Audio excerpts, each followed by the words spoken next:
Bonjour Olivier Faure. Bonjour à vous. Emmanuel Macron réunit une partie de son gouvernement ce soir pour fixer le calendrier des réouvertures progressives des restaurants, des commerces, des lieux de culture, réouverture à partir de la mi-mai. Est-ce qu'il doit s'engager pour vous sur une date ?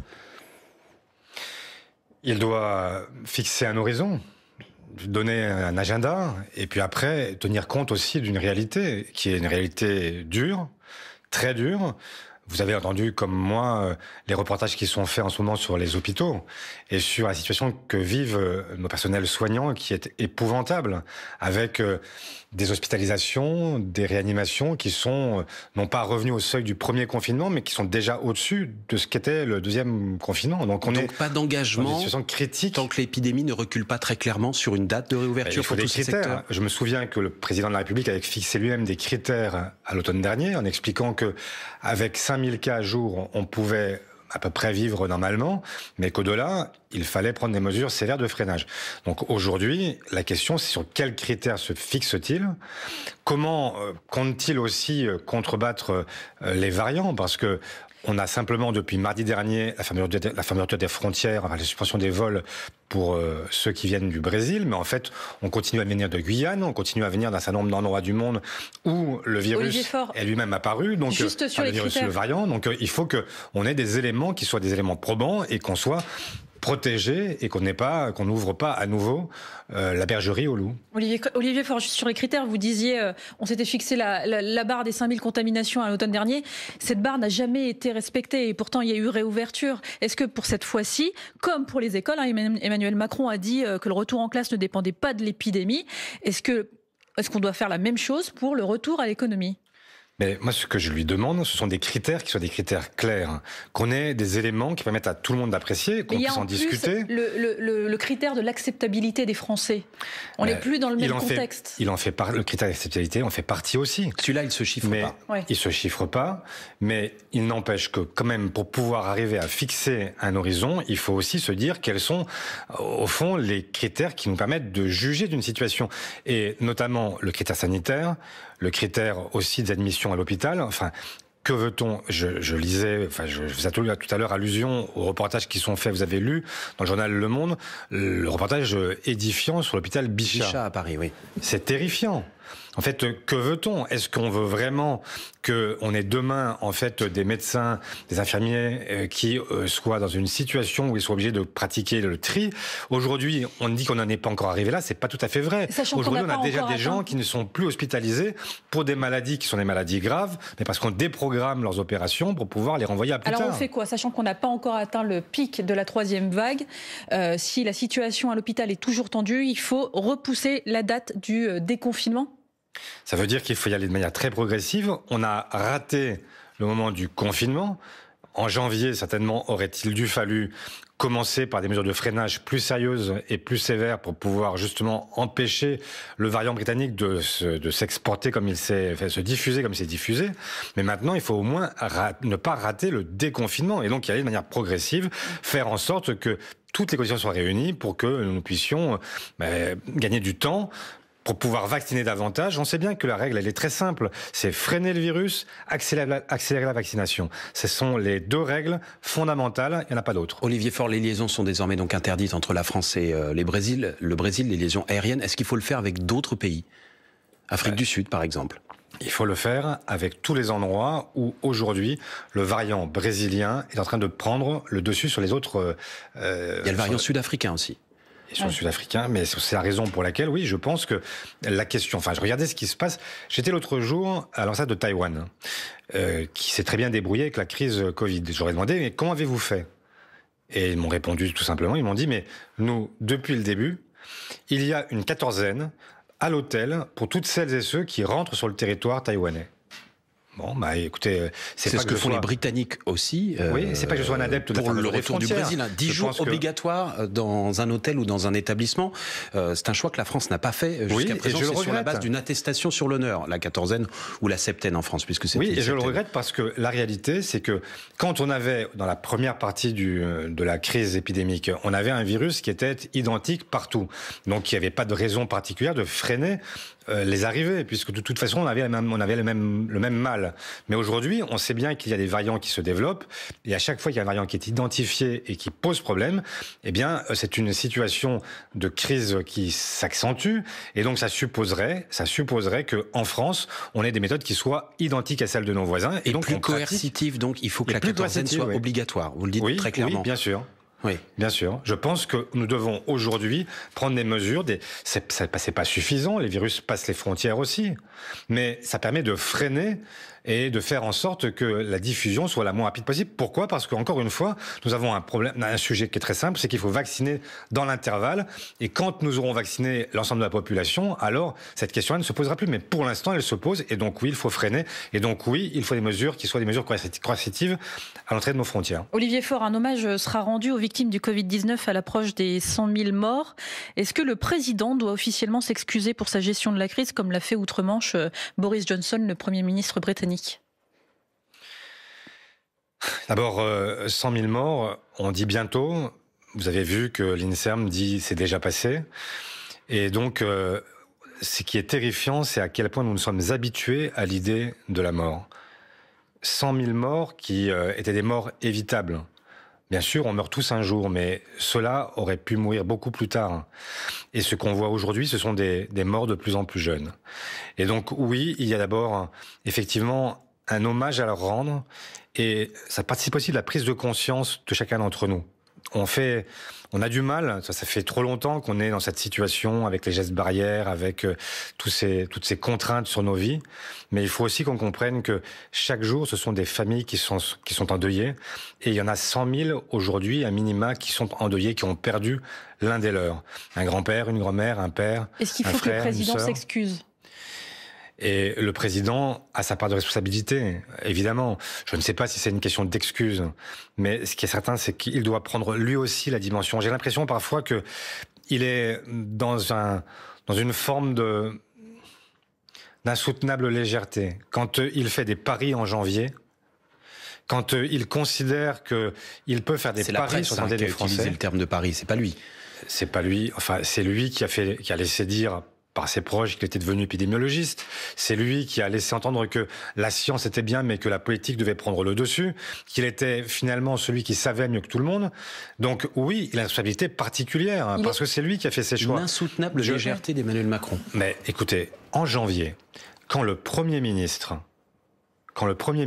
convoque les groupes parlementaires et qu'il leur remet en fait les courbes épidémiques, il nous dit la chose suivante, il nous dit, écoutez, en février, le variant anglais sera majoritaire et en mars, ce sera l'explosion. Malgré ce que nous dit le Premier ministre, et à ce moment-là, tout le monde, rappelez-vous, le JDD avait titré sur le confinement imminent.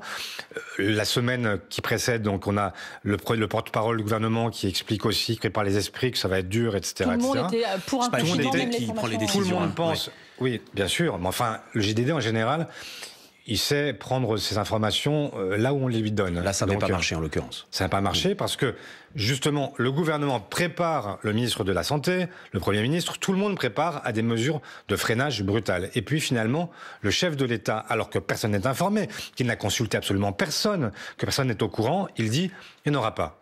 Donc, très bien, c'est son choix. Et il nous a expliqué ensuite qu'il avait gagné son pari, puisqu'en fait, le virus n'avait pas galopé au mois de février. C'est faux. Donc tout était faux. Et le problème, c'est que, évidemment, aujourd'hui, on est dans une situation qui est bien pire que celle que nous aurions dû connaître si nous avions freiné plus tôt. C'est ce que disent tous les épidémiologistes, c'est ce que disent les médecins, c'est ce que tout le monde peut constater aujourd'hui. 8h42, Olivier Faure, on va vous retrouver dans un instant. Le fil info, tout d'abord avec Diane Ferschit. 7 millions de doses de plus que prévu vont arriver d'ici fin juin en France. Des doses du vaccin Pfizer. Le fabricant accélère ses livraisons à l'Europe. Le gouvernement table sur 20 millions de personnes vaccinées au 15 mai, tout vaccin confondu. Une réunion à l'Elysée ce soir pour évoquer un calendrier et les protocoles sanitaires pour une éventuelle réouverture de certains lieux. Dans sa dernière allocution, Emmanuel Macron avait donné la mi-mai comme horizon pour rouvrir des lieux culturels et des terrasses de restaurants. Aucune prise de parole n'est prévue à l'issue de cette réunion. En Guyane, le variant brésilien du Covid Covid représente 84% des contaminations. La frontière terrestre avec le Brésil a été fermée, mais le gouvernement n'envisage pas de suspendre les liaisons aériennes avec Cayenne. Ça représente 1200 voyageurs par semaine. Les affiches des demi-finales de Ligue des champions de football sont à présent connues. Le PSG affrontera Manchester City et Real Madrid sera opposé à Chelsea. Match aller les 27 et 28 avril. Plus de 77 200 000 €. C'est le montant de la collecte finale du Téléthon. Les dons dépassent donc finalement de 20 millions les sommes promises en décembre dernier. France Info. Le 8-30 France Info, Salia Braquia, Marc Fauvel.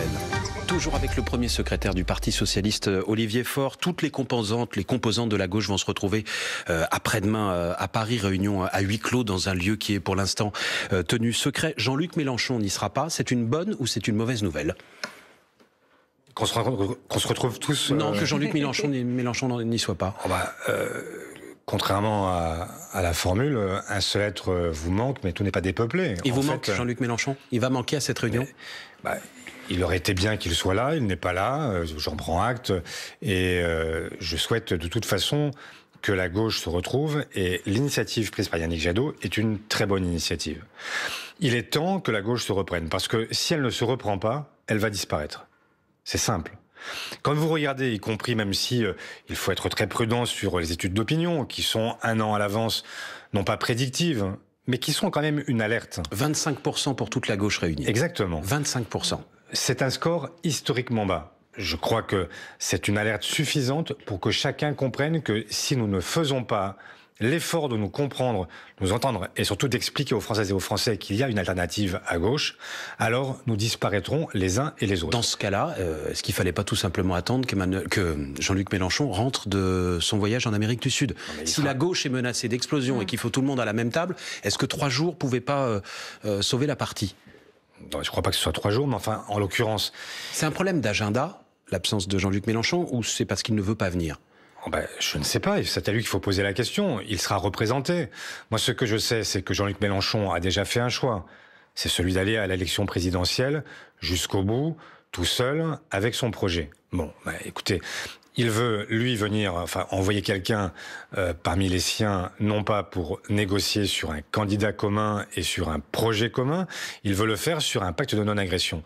Très bien, c'est sa vision à lui des choses. Moi, je souhaite que nous puissions arriver à ce rendez-vous pour aller beaucoup plus loin, parce que ça ne suffira pas. Le problème, ce n'est pas de dire simplement qu'on ne s'agresse pas. Le problème, c'est de dire qu'est-ce qu'on peut faire ensemble. Est-ce que nous sommes capables d'aller jusqu'à un contrat de gouvernement pour les 5 prochaines années qui nous lient et qui rendent un espoir à l'ensemble des Françaises et des Français. Parce que c'est d'abord eux qui vont trinquer. Et il faut réveiller l'espoir. Est-ce qu'on est capable de le faire ensemble ?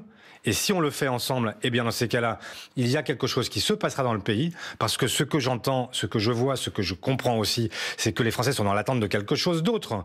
Ils ne veulent pas de la réédition du duel entre Marine Le Pen et Emmanuel Macron. Ils ne le veulent pas, et en même temps, dans tous les sondages, ils donnent Marine Le Pen et Emmanuel Macron quasiment au coude à coude à 25%. Chacun, quand l'ensemble des candidats de la gauche font 25% en se faisant la courte échelle. Marc Fauvel, pourquoi donc ? Parce que tout simplement, aujourd'hui, quand ils voient la gauche dans l'état où elle est, divisée comme elle est, ils se disent que ça n'a aucun intérêt de voter pour un candidat de gauche, puisqu'il ne sera de toute façon pas au second tour.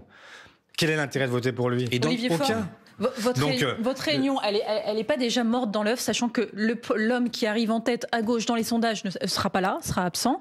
Il craint une instrumentalisation de la réunion, comme il le dit. Et d'ailleurs, il a cette phrase, il dit « Je ne veux pas jouer au plus unitaire que moi, tu meurs ». Donc, de base, il n'y a pas de réunion de rassemblement. Comment vous pouvez penser à organiser un contrat de gouvernement alors que les personnes qui doivent être présentes ne le sont pas ? Non, mais la politique, c'est pas une photo, c'est un film. C'est-à-dire que c'est pas statique, c'est dynamique. Et donc, la question aujourd'hui, c'est est-ce que le bloc social et écologique peut se réunir et est-ce qu'il est capable d'aller jusqu'à un contrat de gouvernement, un candidat ou une candidate commun aux communes et faire en sorte de reprendre en fait sur l'ensemble de l'échiquier politique la place qu'il devrait occuper. Aujourd'hui, quand vous regardez ce qui se passe... La France Insoumise ne le souhaite pas, donc j'en prends acte. Voilà, je sais donc pas. Les Insoumis sont invités, mais de toute façon, ils ne feront pas partie de cette nouvelle gauche plurielle. Ce n'est pas à moi d'en décider. De toute façon, ce que j'entends, et vous venez de le rappeler, Jean-Luc Mélenchon explique lui-même qu'il ne veut pas être unitaire. Bon, il ne veut pas l'être, il ne veut pas l'être. Moi, je ne cours après personne. Ce que je dis simplement, c'est que il faut à un moment donné constituer ce bloc et que les Françaises et les Français qui cherchent une alternative puissent voir qu'il y a un endroit où ça se passe, où il y a enfin du mouvement, où il y a enfin des gens qui sont prêts à quelque chose ensemble, qui en ont ras-le-bol de lancer dans des guerres picrocolines que personne ne comprend et qui sont prêts à faire l'effort de se parler, de se comprendre et d'avancer ensemble. Parce que la réalité, c'est quoi? C'est que, vous le voyez avec la crise du Covid, toutes les alertes que nous avons lancées sur les inégalités, sur le réchauffement climatique, sur y compris la démocratie qui est aujourd'hui une démocratie piétinée. Eh bien, sur tous ces sujets-là, la gauche a quelque chose à porter. Et c'est elle qui avait raison. Et c'est elle qui a donné tous les éléments. Que vous n'avez pas les mêmes positions sur plusieurs sujets qui sont très importants, notamment la laïcité. Je dirais pas ça. Je dirais pas qu'on n'a pas les mêmes éléments. Il y a le curseur et parfois pas le même endroit. On va écouter ce que vous nous aviez dit en septembre dernier. Vous parliez de la position de la France Insoumise, notamment sur la laïcité. Il y a des gens aujourd'hui qui maintiennent une forme d'ambiguïté par rapport à cette question-là. Et moi, je suis un républicain. Jean-Luc Mélenchon devrait être plus clair. Je l'ai connu entièrement républicain. Je l'ai connu laïque convaincu. Et je veux croire qu'au fond de lui-même, il l'est resté. Mais on ne peut pas maintenir cette ambiguïté. Anne Hidalgo disait aussi que les écologistes avaient un problème avec la République. Comment vous réunir quand les désaccords sont aussi profonds ? Mais je crois que les expressions que nous avons eues à ce moment-là, qu'il s'agisse d'Anne ou de moi ou d'autres, ont servi à ce que chacun réaffirme ses positions. Jean-Luc Mélenchon est rentré dans le rang après vos propos. Vous l'avez senti un changement de position sur la laïcité? Moi, j'ai le sentiment que depuis, d'ailleurs pas seulement depuis ces déclarations, mais même depuis l'année précédente sur la manifestation à l'époque dite contre l'islamophobie, où il y avait de vraies ambiguïtés qui s'étaient manifestées, eh bien, depuis, tout le monde a été amené à clarifier sa position. Et j'ai le sentiment... Vous l'avez dit en septembre dernier, hein, la manifestation elle a eu lieu en 2019. 2019, il y a eu ces déclarations, il y a eu, d'une façon, une actualité qui a obligé chacun à se repositionner, et j'ai le sentiment que tout le monde fait le même chemin qui convergent vers cette idée que nous devons répondre. Quand par exemple l'UNEF, pardon, je vous ai interrompu, quand l'UNEF organise ces fameux groupes de parole non mixtes, vous dites qu'il y a une dérive. Les Insoumis disent pas la même chose. Non, ce que j'ai dit, c'est que... Oui. Alors, dérive, c'est le terme que vous avez utilisé. Oui, c'est le terme que j'ai utilisé. Le Parti socialiste les a condamnés. Bien sûr. Réunions. Non, alors, essayons d'être clairs là aussi, parce que ne disons pas... Vous savez ce que je vous propose? Ça va prendre quelques minutes sans doute. Je sens que vous avez envie d'expliquer les choses. On va essayer de temps en temps de lancer les titres à l'heure. Il est 8h50 et on développe juste après. Diane Ferschit. Préparer la réouverture, c'est l'objet de la réunion ce soir présidée par Emmanuel Macron. Chaque ministre présentera les conditions pour accueillir à nouveau du public, chacun dans son secteur. Le chef de l'État avait donné la date du 15 mai pour les terrasses ou encore certains lieux culturels lors de sa dernière prise de parole.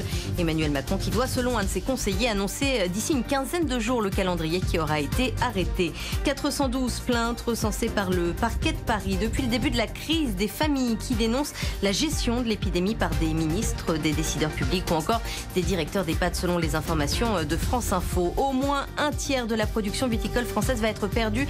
Bilan de la FNSEA après le gel qui a frappé les cultures. C'est 2 milliards d'euros de chiffre d'affaires en moins pour ce secteur. 6 mois après l'assassinat de Samuel Paty, une statue à l'effigie du professeur d'histoire-géographie va être érigée dans son collège de Conflans-Sainte-Honorine. Sa famille a donné son accord. Aux États-Unis, Joe Biden confirme le départ des troupes américaines d'Afghanistan. Début du retrait le 1er mai en coordination avec les militaires de l'OTAN. Ce sont 2500 soldats américains qui sont actuellement sur place. France Info.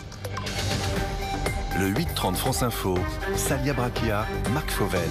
Voilà, on a laissé passer une minute de réflexion, Olivier Faure, sur les réunions non mixtes. Est-ce qu'il y a aujourd'hui deux gauches irréconciliables? Non. Les réunions non mixtes, elles peuvent avoir leur utilité parce qu'elles permettent de faire émerger la parole de victimes. Et donc, imaginez, prenons non pas les réunions non mixtes racisés, mais les réunions non mixtes de femmes, par exemple, pour se faire comprendre. Quand vous avez des femmes qui ont été victimes de violences sexuelles, d'agressions, etc., qu'elles veuillent se retrouver ensemble dans un cadre où elles peuvent livrer leur intimité, leur expérience et exprimer leur souffrance, chacun peut entendre que c'est logique que ces réunions se fassent dans un cadre qui est un cadre préservé. Voilà. Après, ce que je dis, c'est que il y a des cadres pour ça. Et puis, il y a des organisations dont la vocation, qu'il s'agisse du monde syndical ou du monde politique, dont la vocation est l'universel. Et donc, je ne comprends pas que dans des organisations syndicales, on ait recours à ces pratiques de réunions non mixtes. Oui, réunions non mixtes, mais pas à l'UNEF. Exactement. Je pense qu'il y a des cadres pour ça. Vous avez des associations, vous avez des organisations. Vous avez des organisations qui existent, par exemple le CRAN, qui est une organisation par nature non mixte et à laquelle personne ne peut rien dire. Il y a des regroupements affinitaires, culturels, etc., qui se font dans tous les domaines. Donc c'est pas à nous d'en juger. Les personnes blanches peuvent prendre leur carte au CRAN, si elles le souhaitent, non ? Je n'en sais rien. Conseil représentatif des associations noires, oui. En tout cas, ce que je dis, c'est que il y a des cadres à certains endroits où on puisse s'exprimer entre victimes et où on puisse faire émerger une parole, ça ne me choque pas. En revanche, sauf que c'est pas ce que dit la France Insoumise, encore une fois. Je ne sais pas ce que dit la France Insoumise, mais c'est ce que je dis moi. Je vous le dis, ils disent que ce sont des groupes de parole et dans chaque groupe de parole, même à l'UNEF, les personnes blanches peuvent être exclues de ces réunions-là puisque ce sont les personnes discriminées qui se réunissent. Moi, donc vous êtes en désaccord? Là-dessus, oui. C'est-à-dire que si il y a des cadres qui sont les cadres politiques ou syndicaux où les combats doivent être rendus universels et ça n'est pas le lieu de l'émergence de cette parole. C'est le lieu, au contraire, auquel on doit donner un débouché politique, mais un débouché politique commun. Donc peut-être qu'il y a donc nous avons ce désaccord-là. Maintenant, est-ce que ça mérite d'y passer 3 semaines ou 1 mois et de considérer que il y aurait là un problème qui soulèverait des difficultés telles que la France devrait traiter de respirer? Sauf que la réponse c'est non. Ce sont ces petites choses-là, ces petits symboles qui donnent aussi la conception de la laïcité des formations politiques. Oui, on en a. C'est pas le seul exemple où vous avez un désaccord avec la France Insoumise. Non, mais je vous ai dit notamment sur où ce j'étais. thème. Ils disent où ils sont. Chacun en est juge. Maintenant, laissez penser que le problème avec la République, il est posé aujourd'hui à la gauche, alors que pendant ce temps-là, on a Jean-Michel Blanquer qui explique quand même, que l'UNEF est une organisation fasciste. Enfin, il faut arrêter les bêtises. Il est en train de donner un brevet à l'extrême droite en expliquant que elle est républicaine et que la gauche serait fasciste. Mais de qui se moque-t-on, franchement? Enfin, donc là, il y a un problème. Et donc, oui, nous avons des nuances. Oui, nous ne partageons pas exactement toujours la même conception de la République, mais ça ne fait pas ni de ces gens-là des ennemis de la République, ni de ces problèmes-là des éléments qui rendraient irréconciliables les gauches. Un mot, Olivier Faure, de la proposition faite par le président américain Joe Biden d'augmenter les impôts des entreprises pour financer notamment le plan de relance, les plans de relance américains, les entreprises américaines qui seraient taxées désormais à 28% au lieu de 21%. Est-ce que vous êtes un bideniste et est-ce que la gauche doit s'en inspirer?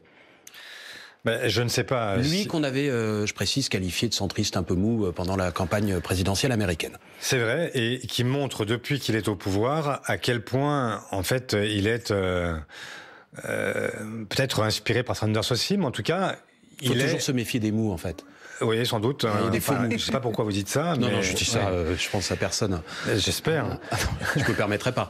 Non, mais une partie de la gauche lui est tombée dessus pendant la campagne en disant il est pas de gauche, il est pas socialiste. Le vrai socialisme, c'est Bernie Sanders. L'homme qui augmente les impôts des entreprises, aujourd'hui, c'est lui. Alors d'abord, ne faites pas de la gauche le parti qui augmente les impôts. Bon. C'est pas que ça.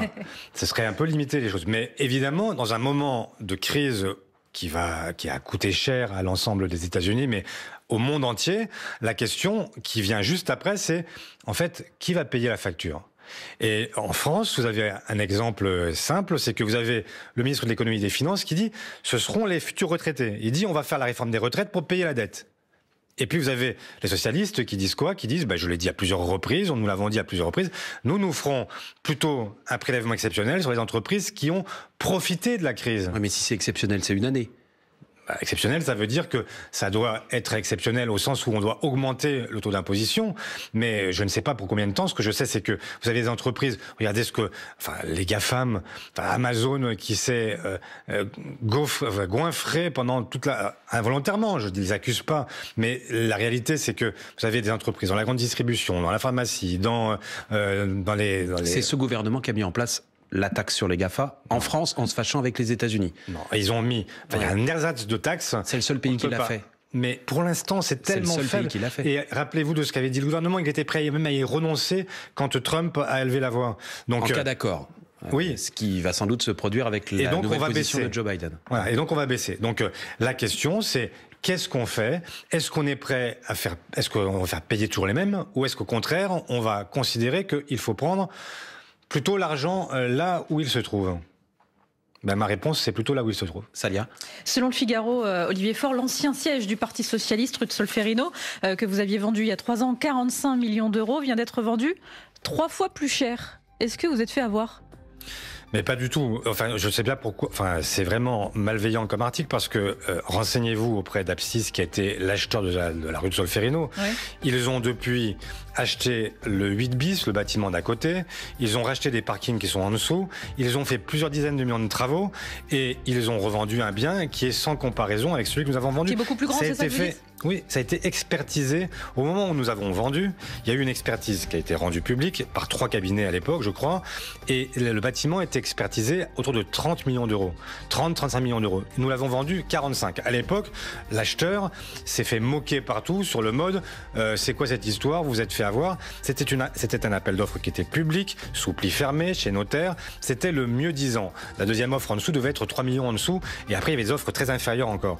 Donc voilà, je sais bien que l'immobilier socialiste intéresse beaucoup, mais ça a été... Mais ça intéresse parce que vous faites un plan social en ce moment. Alors on se disait que si vous étiez fait avoir, vous auriez pu en fait éviter le plan social. Nous ne nous sommes pas fait avoir. Et il y a eu une expertise à l'époque quand nous avons vendu. L'entreprise qui a acheté, je ne sais plus, Interparfum, je crois, qui a acheté pour 125 millions d'euros, qui est au CAC 40, est obligée aussi de faire expertiser au moment de l'achat, en fait, et de faire évaluer le bien. Dans les deux cas, donc au moment de la vente du 10 rue de Solferino et au moment de l'achat du 10 et du 8 bis, plus des parkings, plus des travaux, vous êtes bien renseigné, hein, parce que vous aviez eu peur de vous être fait avoir, justement. Non, parce que tout simplement, depuis le début, on a eu des liens avec l'acheteur, hein, et évidemment, ils se sont rendus compte qu'on a vendu il y a 3 ans, les bâtiments sont toujours en travaux 3 ans après, donc voilà. Merci Olivier Faure. Merci à vous, et merci de vous intéresser à ce point à nos problèmes immobiliers, parce que ça prouve on s'intéresse à tout. Votre impatience de nous voir revenir. Il y a un petit côté Stéphane Plaza chez Salia Braclia, qui ne vous aura pas échappé. Merci, bonne journée à vous. Merci.